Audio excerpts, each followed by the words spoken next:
आप सबका परम सौभाग्य है कि इन 7 दिनों में श्रीमद् भागवत के मूल कथा को भारतवर्ष में शायद ही कोई ऐसा हो, नास्तिक लोग भी समझते हैं, वो लोग भी बहुत सुने हैं।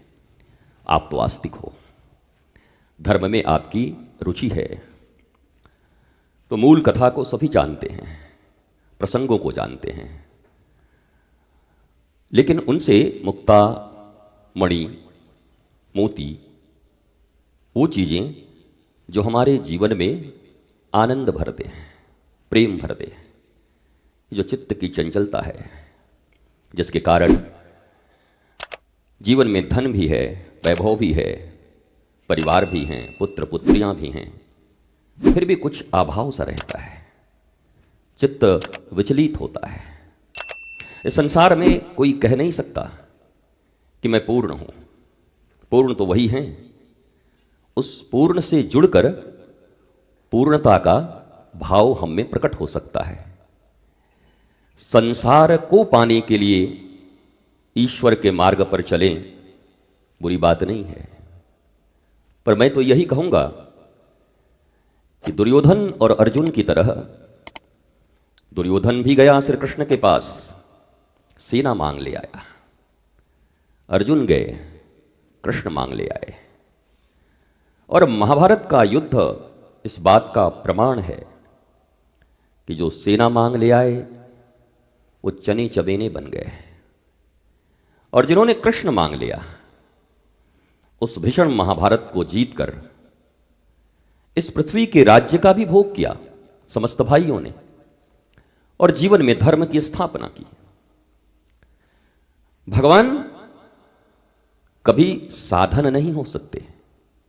भगवान को कभी ऑटो रिक्शा मत बनाना कि भगवान पे चढ़ के और चौराहे पे पहुंच जाएं, मॉल पहुंच जाएं, धन के खजाने में पहुंच जाएं, कोई पद मिल जाए, कोई प्रतिष्ठा मिल जाए। भगवान साधन नहीं, साध्य हैं। सड़भग जिनके भीतर है, वो चीजें हमारे भीतर आ जाएं। हमारे भीतर के जितने अभाव हैं, हम दूसरे के प्रभाव में आकर न जाने कितनी बार दुखी होते रहते हैं। इन सब अभावों और प्रभावों से दूर हो जाएं, और ये श्रीमद् भागवत की कथा आपके जीवन में यही उपस्थित करेगी। और बाकी 7 दिन चूंकि श्री महाराज जी हैं, तो मुझे पूर्ण विश्वास है कि भैया गैया चराने वाला अगर कुशल हो तो गैया जाएगी कहाँ। आपका मन इधर उधर जाएगा भी तो वाणी का ऐसा डंडा है आपके पास कि ठीक ठीक आपके बुद्धि में वो चीज़ ला ही देंगे। ये पूज्य महाराज जी का ये दिव्य एक कला है। भगवान श्री कृष्ण 64 कलाओं को लेकर बैठे हैं, तो संतों में भी वो कलाएं होती हैं। हर प्रकार से कैसे भी करके आप मधुरता से सुनो, कठोरता से सुनो, संगीत से सुनो, दुख से सुनो, सुख से सुनो, पर कैसे भी आपके भीतर भगवत स्थापना हो जाए, आपके भीतर आनंद, प्रेम और शांति। गंगा, यमुना, सरस्वती, महाकुंभ, आनंद, प्रेम और शांति आपके हृदय का महाकुंभ। एक महाकुंभ वहां है जहां आप जाएंगे भी सामर्थ्य है तो, स्वास्थ्य है तो, पर एक समय ऐसा भी आएगा कि उठकर वॉशरूम नहीं जा पाओगे तो महाकुंभ कहां से जाओगे। और भरी जवानी में भी ऐसी स्थिति हो सकती है कि तुम्हारे ऐसे रोग हों जीवन में कि सब कुछ होते हुए भी नहीं पहुंच सकते। पर मैं सदा एक बात कहा करता हूं, किसी कारणवश दूर से कोई आकर के वृंदावन में बांके बिहारी का दर्शन कर पाए न कर पाए, लेकिन उन बांके बिहारी को अपने हृदय में स्थापित करके हृदय बिहारी तो बना ही सकते हैं, जो 24 घंटे उनका दर्शन हम कर सकते हैं। बांके बिहारी थोड़े दूर हो सकते हैं, पर हृदय बिहारी कहां जाएंगे? इनको तो हृदय में ही हमने बसा लिया है। और धर्म सत्ता, आध्यात्म वो विधा है जहां आप चीजों को रियलाइज करते हो, सत्य से परिचित होते हो, असत्य का परिहार हो जाए और सत्य हमारे जीवन से जुड़ जाए। बस इसके बाद फिर आपको कुछ करना नहीं है। आपने करोड़ों लिस्ट बना रखे हैं, ये करेंगे वो करेंगे, ऐसे आनंद मिलेगा, वहां जाएंगे, ये 5 गुना दुगना हो जाएगा, उसके बाद वहां पर हो जाएगा। ये सब बेकार बात है, व्यर्थ की बात है। मरमरा जाओगे किसी दिन अचानक, सब यहीं रह जाएगा। इसलिए जीवन के प्रत्येक क्षण को अंतिम क्षण समझकर, प्लस संत और साधारण मनुष्य में क्या अंतर है? करें एक ही अंतर है, संत सदा इस बात को याद रखते हैं, उन्हें स्मरण है कि मरण भी है किसी भी पल। तुम्हें स्मरण नहीं है, तुम तो दुनिया में अमर होके आए हो, क्योंकि तुम्हारे परदादा लोग अमर हैं ना, अभी कहीं बैठे होंगे, तो तुम भी अमर ही होगे, तुम तो मरोगे नहीं। अब जिंदगी के अंतिम पायदान पर भी आकर के जीवन की अभिप्सा समाप्त नहीं होती, और मनुष्य जाते जाते तक असंतुष्ट होकर के जाता है। इस दुनिया में सबसे बड़ी प्राप्ति क्या है? कल क्या होगा ये भविष्य के गर्भ में है, न तुम जानते हो न मैं जानता हूं। पीछे क्या हुआ था अब उसका कोई एग्जिस्टेंस नहीं है। Past is history, future is mystery, और प्रेजेंट अभी चल रहा है। इस वर्तमान को अगर हमने ठीक कर लिया, ये चलता हुआ पल, पर वर्तमान में स्थिर होना, महाराज श्री जी की कथा चलेगी, कितने लोग वर्तमान में रह पाएंगे? मुझे विश्वास है कि आप रह पाएंगे, पर आपके चित्त चंचल होंगे। कभी किसी के वस्त्र पर किसी का ध्यान चला जाएगा, अच्छा ये इतना महंगा पहन के आ गई, अच्छा सुनो जी तुम जिंदगी भर ऐसे ही रह गए, देख लो गर्ग जी को। किसी का ध्यान कहीं और जाएगा, कोई कुछ और सोचेगा। लेकिन अगर वर्तमान में व्यासपीठ की ओर बैठकर अपने गुरुदेव भगवान की ओर दृष्टि पूर्ण रूप से रखकर, बोले आप जब श्रीमद् भागवत की कथा प्रारंभ होगी तो आप बताएंगे, जितासना जितसंग जितश्वास जितेंद्रिय, पहले तो आसन जीत लो, 40-50 बार तो भी तुमको बदलना पड़ेगा, ये टांग ऐसे, फिर ये टांग ऐसे, फिर ये वाला ऐसे, पता नहीं क्या क्या करोगे, तो भगवान जाने 7 दिन में टांग ही ठीक रहेगा तुमसे। फिर यहां से बैठ के वहां जाओगे, दीदी के पास बैठ जाओ तो कहीं बुआ ना नाराज हो जाए, बुआ से उठ के जाए तो कहीं मौसी के पास बैठ जाए, फिर वहां बैठ जाओगे। ऐसे मत गंवाना समय। जितासना, एक आसन रखो। तो पहला तो आसन इस शरीर का ही है, और फिर आसन आंखों का, ये आंखें न भटकने पाए, भटकाव बहुत है। फिर ये कानों का आसन, फिर मन का आसन, फिर बुद्धि का आसन, फिर चित्त का आसन, ये सारे आसन सिद्ध करने होंगे। तो आसन जीतेंगे तो बात बनेगी। तो पहला तो जहां बैठे हैं प्रयास करिए कि वही वही आकर के रोज बैठा करिए, आपका आसन सिद्ध हो जाए। आपकी पॉजिटिविटी, आपकी नेगेटिविटी आप ही लो 7 दिन तक, किसी दूसरे को मत दो। आसन सिद्ध कर लो। ये बुआ मौसी काका फूफा के साथ बैठने का चक्कर मत लगाओ, जहां बैठ गए बैठ गए। कितने लोग कह रहे होंगे, हे भगवान पहले से जानते तो सोफे पे बैठ जाते, ये आदमी खतरनाक निकला, ये तो अब हम नीचे तो बैठेंगे नहीं। नहीं, आप सोफा पे बैठ जाना। कथा श्रवण करना प्रमुख है, कहां कैसे करते हैं ये भी प्रमुख नहीं है। What's your process, it's not important, what's your motive, it's more important. आपका मोटिव क्या है, उद्देश्य क्या है? उद्देश्य अगर है कि मुझे जीवन में ज्ञानवंत होकर जितनी भी उलझने हैं उन उलझनों को सुलझा लेना है, तो या तो और उलझते जाओगे या सब सुलझा लोगे। पर मुझे पक्का विश्वास है, अकेले हों तो डूब भी जाएं, पर ऐसा जब सदगुरु साथ हो तो फिर हमें तो तैरा कर बाहर कर ही देंगे, हमारी नैया पार कर ही देंगे। गुरुदेव भगवान पर विश्वास हो, उन पर गहरी आस्था हो, और उनके अनुरूप चलने का संकल्प हो, तो निश्चित तौर पर जीवन में लाभ होगा। महापुरुष कभी बहुत ज्यादा जोर नहीं करते। देख लेंगे, 1 बार 2 बार 4 बार बोलेंगे, बोला ये मानेगा नहीं, बोला ठीक है कम से कम धर्म में लगा तो रह, कुछ करता रह, मानेगा नहीं। पर उनकी इच्छा एक ही होती है कि इन अनुष्ठानों के माध्यम से आपके भीतर में परम चेतना का अभ्युदय हो। उस ऊर्जा को, जो ऊर्जा अभी नीचे की ओर जा रही है, जो ऊर्जा व्यर्थ हो रही है, वो ऊर्जा आपको आनंद देने वाली बन जाए। ऊर्जा तो सब में है, एनर्जी तो है ही। आप चाहे वेस्ट कर दो चाहे बेस्ट कर दो, BEST, या तो बेस्ट बना लो अपनी एनर्जी को या वेस्ट कर दो, नालियों में बहा दो। ये सबके पास बराबर है, कहीं भेदभाव नहीं किया परमात्मा ने, एक ही एनर्जी सबके भीतर में है। अब आप सोचो इसे बेस्ट बनाना है या इसे वेस्ट करना है। हालांकि ऊर्जा का नाश नहीं होता, ट्रांसफॉर्मेशन ही होता है। या तो पतित हो जाएगा, आइंस्टाइन का E=mc², वो आप भी समझते होंगे, मैं भी समझता हूं। तो खैर ये सब हम यहां पर विज्ञान का कोई क्लास नहीं। कितने लोग डर गए होंगे कि हे भगवान, कथा सुनने आए थे स्कूल छोड़कर, अभी फिर यहां पर mc² शुरू हो गया इसका। तो कथा में आनंद लेंगे। और बड़ी सुंदर आयोजक जो थी बिटिया, उन्होंने बड़ी प्यारी बात कही कि ऐसी कथा श्रवण हम करें कि हमारे जीवन की व्यथा दूर हो जाए, और यही श्रेष्ठता है, कथा में सारी व्यथा मिट जाए, समाप्त हो जाए, यही लक्ष्य लेकर बैठना है। जो जो चीजें हमें परेशान करती हैं उनका समाधान इन 7 दिनों में आपको मिलेगा ही। अब आप कितने एकाग्रचित्त हो।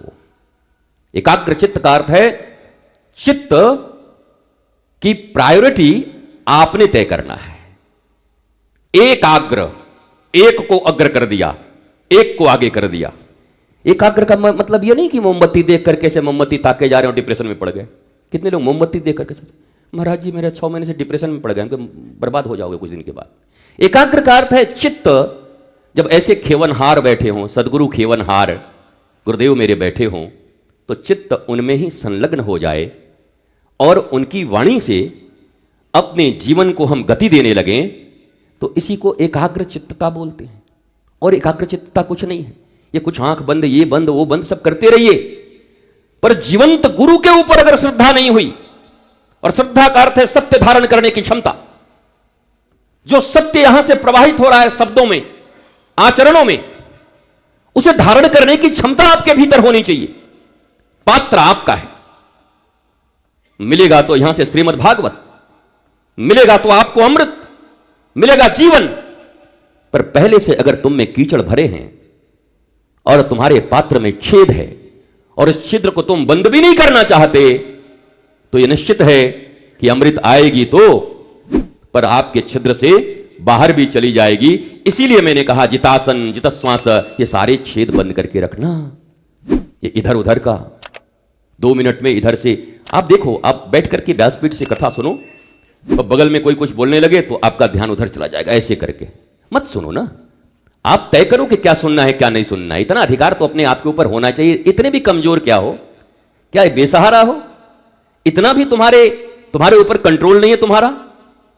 अभी हम मन ही हैं, मन जो करता है वो हम करते हैं। किसी ने कहा होगा ना, क्या हुआ इस बार मन हुआ कि भागवत सुन लें, अभी मन कर जाएगा कि पी लें, तो पी जाओगे, शराब में चले जाओगे। ये मन के अधीन क्यों हो?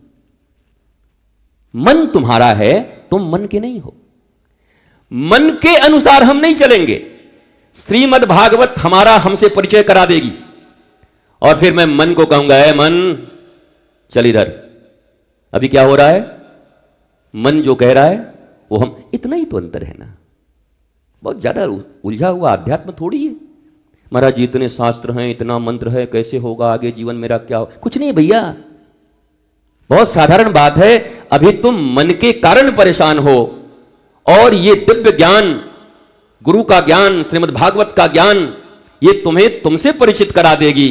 अभी तुम देह में हो, अभी तुम इंद्रियों में हो, अभी तुम मन में हो, अभी तुम बुद्धि में हो, अभी तुम चित्त में हो, अभी तुम अहंकार तक भी नहीं पहुंचे, तो आत्म तत्व तक पहुंचना तो बहुत कठिन है।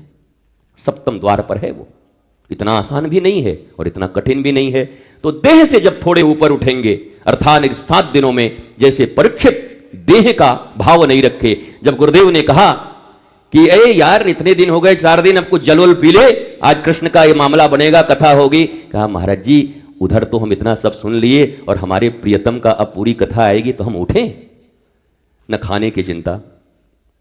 आजकल तो इतनी सुविधा हो गई है पूज्य महाराज जी कि इतना सुविधा हम लोगों ने कर दिया। बीच में कॉफी इंटरवल है कि नहीं, चाय कॉफी का इंटरवल वो भी होगा। सुविधा इतनी हो गई है। जरा सोचो वो समय कि जब सारी चित्तवृत्तियों को एकाग्र करके और इन्हीं सप्त दिवसों में अपने जीवन के समस्त व्यथाओं से मुक्त होने का संकल्प लेकर जो प्राणी बैठता है, वास्तव में वही श्रीमद् भागवत के श्रवण का अधिकारी भी है और अधिकारी ही लाभान्वित भी होते हैं। अगर जो सुनेगा वो अधिकारी बनेगा। आप अधिकारी हो इसलिए सुन नहीं रहे हो, सुनोगे तो नहीं, आप पढ़ रहे हो तब अधिकारी बनोगे आईएएस की, आईएएस हो इसलिए अधिकारी बन जाओगे। बोलो, पढ़ोगे तब बनोगे ना। तो आप सुनोगे, समझोगे, तब अधिकारी बनोगे। इस अधिकार को बहुत अधिकार मत मान लेना है, हमारा इतना पुण्य है हम तो, हालांकि भागवत जी में लिखा हुआ है कि कई जन्मों का पुण्य उदय हुआ है तो सुनने आ गए हैं, इसी में मत फूल जाना। इतने में लोग फूल जाते हैं, हाँ हमारा कई जन्म का पुण्य उत्पन्न हुआ, हम भागवत सुन लिए। बोला आप क्या कर रहे हैं? पर फिर केला बेच रहे हैं फिर से बैठ के, और ठेला चला रहे हैं, फिर हाय हाय कर रहे हैं। तो फिर इस पुण्य का क्या हुआ? अगर तुम्हारे पुण्यों ने तुम्हें यहां तक बिठा दिया और यह संयोग उत्पन्न कर दिया कि अब इन सप्त दिवसों में तुम्हारे भीतर में जो कुछ भी विष है उस विष से तुम मुक्त हो सकते हो।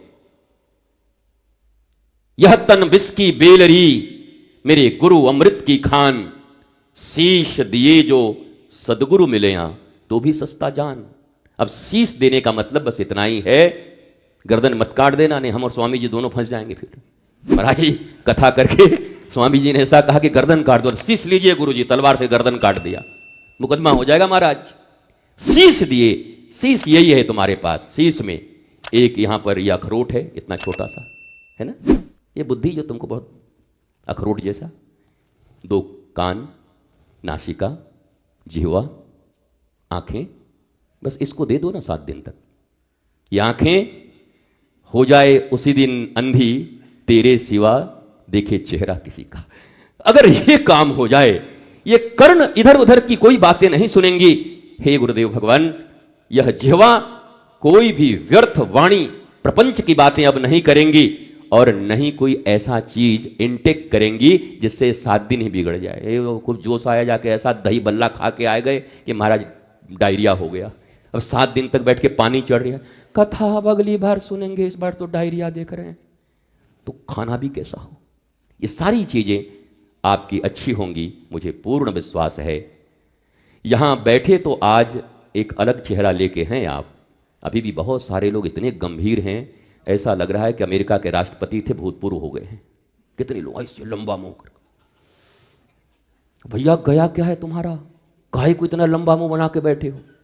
कथा में आए हो, आने से पहले 2-3 घंटे सजे हो और यहां बैठ कर, हाँ ये भी एक चिंता होगी कि सजावट कुछ गड़बड़ न हो जाए, तो ये चिंता भी रखिए। ठीक है, ये बाह्य सजावट के साथ अब मन का श्रृंगार होगा। आज से तन के श्रृंगार हो गए, अब मन श्रृंगारित तो होगा। और मन का श्रृंगार तुम खुद नहीं कर सकते, ये यहीं व्यासपीठ से होगी। गुरुदेव के चरणारविंद में अपनी दिव्य श्रद्धा भक्ति रखने से, उनके मुखाम्भोज से प्रवाहित हो रही कल कल कल्लोलवंतनी भागवत की भगवती धारा, भगीरथी धारा आपका मंगल कर सकती है, आपको शुद्ध कर सकती है, आपको पवित्र कर सकती है। स्वस्थ रहिए, मस्त रहिए, आनंदित रहिए और संपूर्ण विचारों से मुक्त होकर के प्रयत्न तो करिए कम से कम कि जो कहा जाए वो सुन। केवल इंटरेस्ट का चीज मत सुनना, आज तो कृष्ण जन्म है, हमारा बड़ा इंटरेस्ट है, आज हम लडुआ लूटेंगे और लडुआ लुटाएंगे, तो उसमें तो सबको इंटरेस्ट है। नंद घर आनंद भयो, देख खिलौना लाल की, वो तो लुटा ही लोगे है तो, लेकिन क्या इतने तक सीमित रहोगे? यशोदा के आंगन के श्री कृष्ण, कुरुक्षेत्र के रणांगन के श्री कृष्ण और द्वारिका के राजप्रसाद के प्रांगण के श्री कृष्ण, ये तीनों श्री कृष्ण हमें देखने हैं। केवल यशोदा के आंगन में भी उलझ गए तो मामला अधूरा रह जाएगा, क्योंकि महाभारत तो तुम्हें लड़नी है अपनी जिंदगी की, लड़ भी रहे हो। और ये महाभारत कुरुक्षेत्र के रणांगन वाले से बात बनेगी फिर वहां पर। और फिर ये जो पारिवारिक समस्याएं हैं तो वो द्वारिका के राजप्रसाद के प्रांगण से निपट जाएंगी। ठाकुर मेरा इतना निपटाने में माहिर है, तुम्हारा ठाकुर से हम क्यों ना सीख लें। तो ये तीनों चीजें जब आपके भीतर आत्मसात हों, आप श्रवण करें, तो भागवत की पवित्रता और महता आपके भीतर उद्भाषित होगी। आपका जीवन सत्यम शिवम सुंदरम की ओर जाएगा। आयोजन में कार्यकर्ता जो होंगे, मैं बस कह के चला जा रहा हूं, कार्यकर्ता चुपचाप अपना सारा कार्य कथा के पहले कर लेंगे। नहीं मुखिया ही बनते रह जाओगे, प्रधान नहीं, हम मुख्य कार्यकर्ता थे, तुम्हारा कुछ होगा नहीं, तुम पूरी जिंदगी सुनते रहो। सारे कर्म से निवृत्त हो जाना।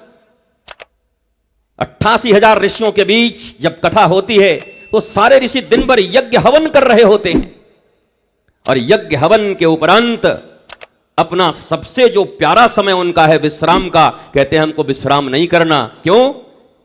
क्योंकि राम जहां है वही विश्राम है, इसलिए हम कथा का श्रवण करेंगे। वो यज्ञ करते हुए भी अपने सबसे प्रायर समय को कथा को देते हैं।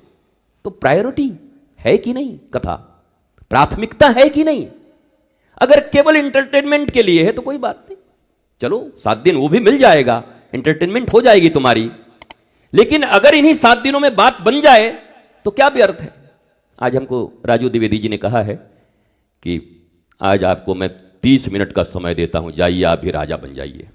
हमने कहा बहुत बड़ी बात, आज तो आपने मुझे राजा बना दिया। आज तो मैं एकदम पूज्य स्वामी जी, मैं प्रारंभ में आपके मन को कुछ ऐसा बना देना चाहता हूं कि जब यहां से कथा निर्झर रूप से बरसे ना, तो आपके सीधे पात्र में आए और सीधा ग्रहण करके आप आनंदित रहें, आह्लादित रहें, प्रसन्न रहें, परिवार के साथ, परिजन के साथ, राष्ट्र के साथ, सनातन के साथ। राष्ट्र और सनातन पर अभी ज़्यादा मैं नहीं बोल रहा हूँ, क्योंकि रोज़ यही बोलते रहता हूँ, राष्ट्र सेवा, सनातन सेवा। कितने लोगों को ये भी अभिमान हो गया कि हम तो राष्ट्र ही के लिए और सनातन के लिए बने हुए हैं। पहले अपना मंगल कर लो, फिर राष्ट्र और सनातन देखते हैं। जो आदमी स्वयं का मंगल नहीं कर सकता, वो अपने परिवार का भी नहीं कर सकता। जो परिवार का नहीं कर सकता, वो राष्ट्र का भी नहीं कर सकता। जो राष्ट्र का नहीं कर सकता, वो सनातन का कैसे मंगल करेगा। इसलिए ये समाज सेवा का दंभ, सनातन सेवा का दंभ और राष्ट्र सेवा का दंभ, ये दंभ छोड़ना होगा। हम इंडिविजुअल मनुष्य के रूप में आए हैं और पहला काम है self realisation. The beginning of real spiritualism is who am I, why I am here. मैं कौन हूं, किस लिए आया हूं इस पृथ्वी पर।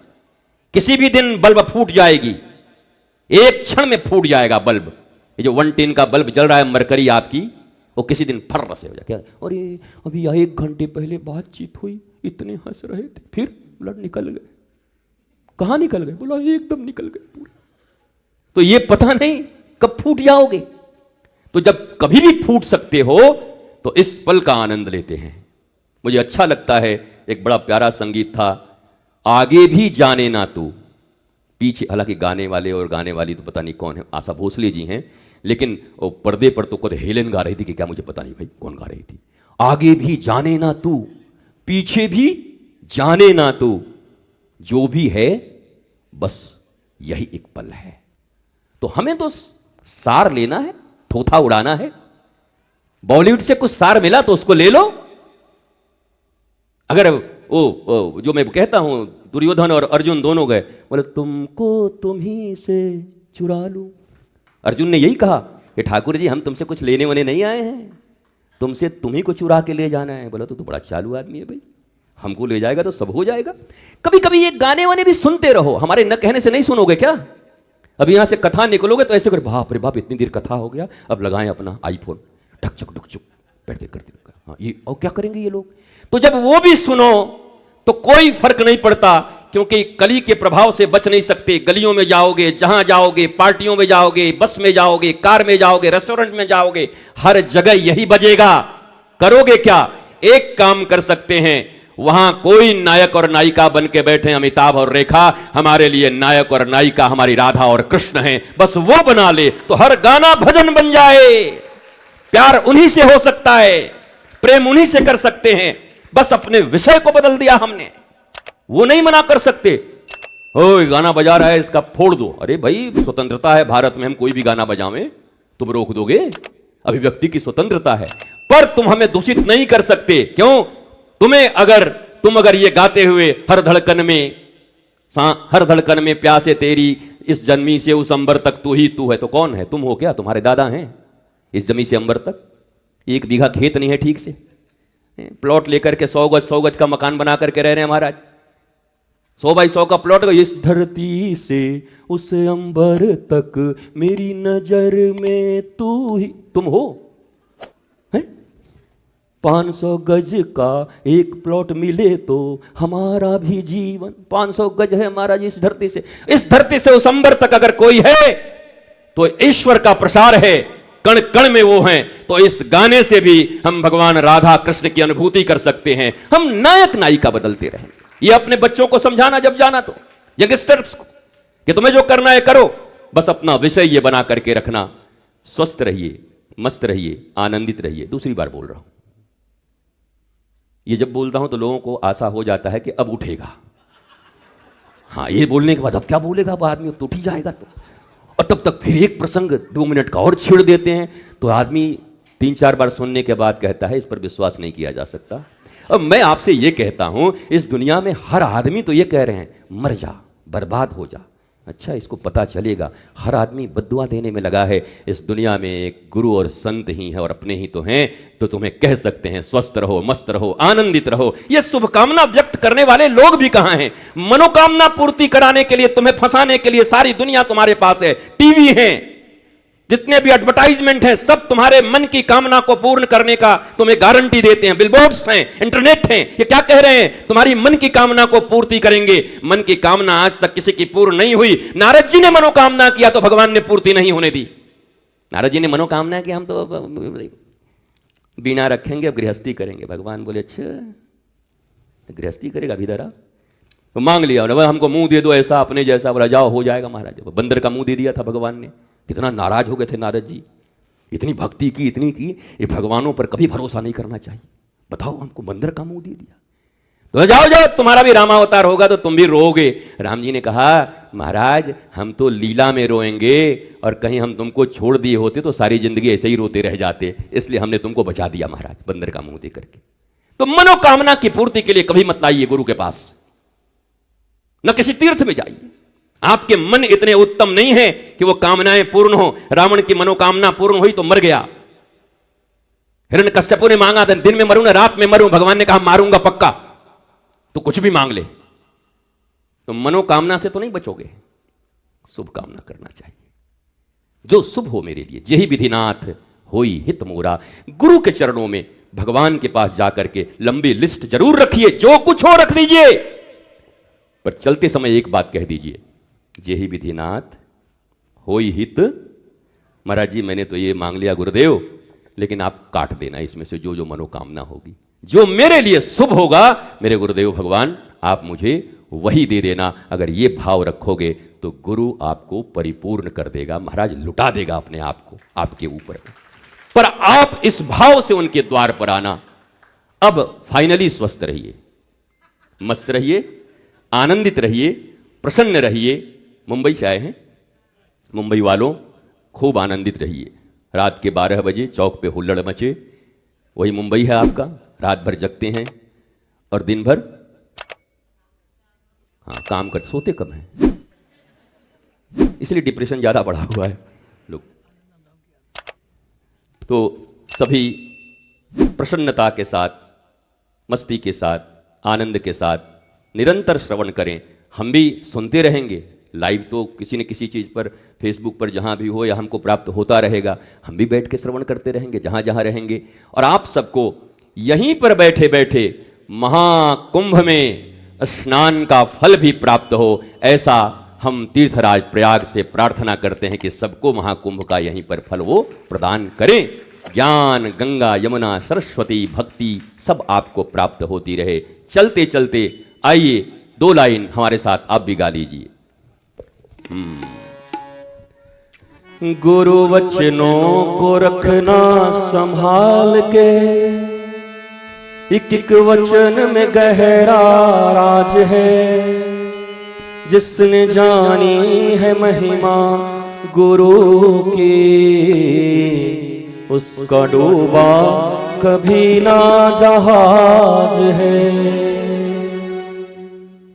बीज पड़े और अंकुर न फूटे, ऐसा कभी नहीं हो सकता।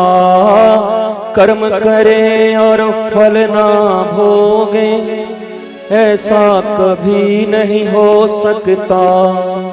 कर्म करने में तो होशियार है, फल भोगने में बड़ा ही लाचार है। हो जिसने जानी है महिमा गुरु की, उसका डूबा कभी ना जहाज है। दीप जले और अंधेरा मिटे ना, ऐसा कभी नहीं हो सकता। ज्ञान सुने और विवेक न जागे, ऐसा कभी नहीं हो सकता। जिसकी रोशनी से रोशन जहान है, मेरे गुरुदेव भी कितने महान हैं। हाँ जिसने जानी है महिमा गुरु की, उसका डूबा कभी ना जहाज है। और विश्राम लाइन, गुरु परिपूर्ण समर्पित तो हो जा, धोखा कभी नहीं खा सकता। गुरु परिपूर्ण समर्पित तो हो जा, धोखा कभी नहीं खा सकता। लक्ष्मण रेखा गुरुवाणी की हो तो, लक्ष्मण रेखा गुरु आज्ञा की हो तो, लक्ष्मण रेखा सत्संग की हो तो, रावण कभी नहीं आ सकता। अब तो होता ये हर पल आभास है, मेरे गुरुवर सदा ही मेरे साथ हैं। जिसने जानी है महिमा गुरु की, उसका डूबा कभी ना जहाज है। एक बार सब कोई, गुरु वचनों को रखना संभाल के, एक एक वचन में गहरा राज है।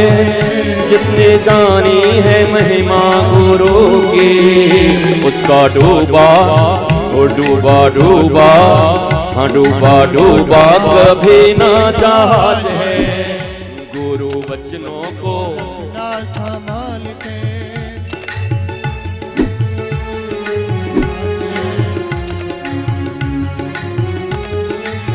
सब दोनों हाथ ऊपर उठा के एक बार बजाओ बजाओ।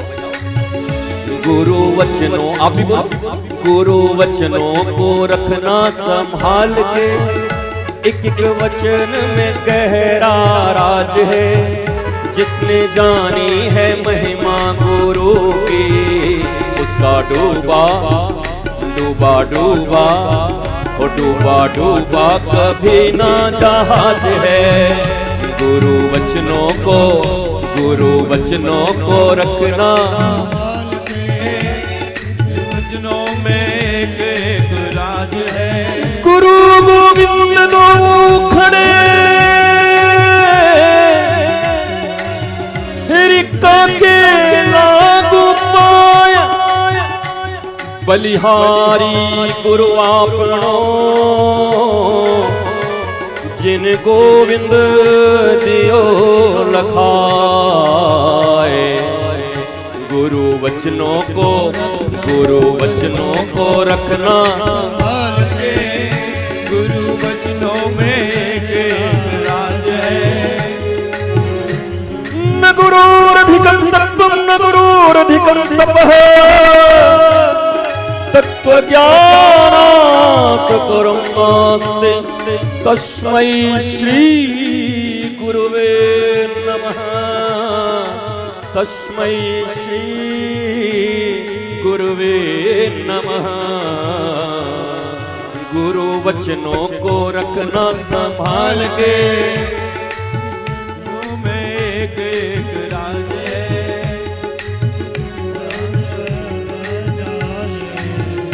उसका डूबा नहीं जहाज है, उसका डूबा कभी ना जहाज है। उसका डूबा नहीं जहाज है, उसका डूबा कभी ना जहाज है। उसका डूबा कभी ना जहाज है। जय जय श्री राधे, जय जय श्री राधे, जय जय श्री राधे, जय जय श्री राधे। नमः पार्वती पतये हर हर हर महादेव।